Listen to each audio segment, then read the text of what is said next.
of the world were hit by the coronavirus, life and work changed almost overnight for everyone.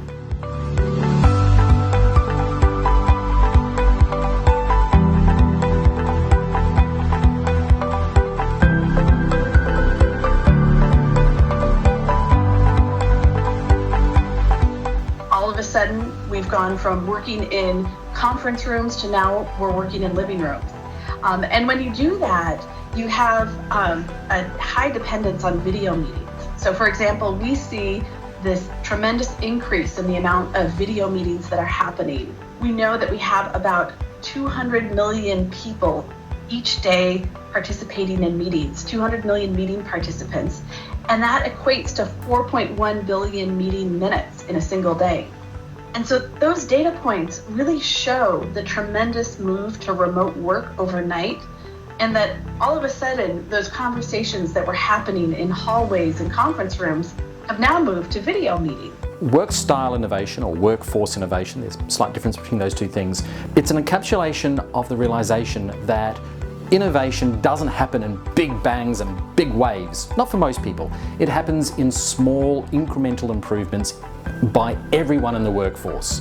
So for me, work style innovation is it's where the role of every single person in the organization is to look at their job and say, how could I do this a little bit better? What tools could I bring to make this process or this task or this outcome or better quality, faster, cheaper, whatever that is? How could I make my job better? We found a solution that worked for us, but I imagine this type of challenge will happen again.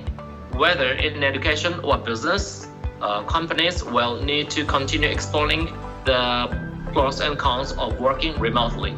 Usually if the boss is in the room, there will be an IT assistant or a support guy sitting there. They never had to learn anything. So people have to rekindle their learning, their curiosity, and figure out how to handle it. Because there's a limit to how much remote IT support can do for you. To a degree, it offers additional convenience or flexibility to life. So yes, I think we'll be growing.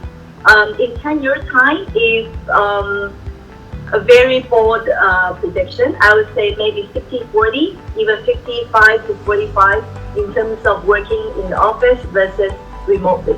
That's my personal feeling.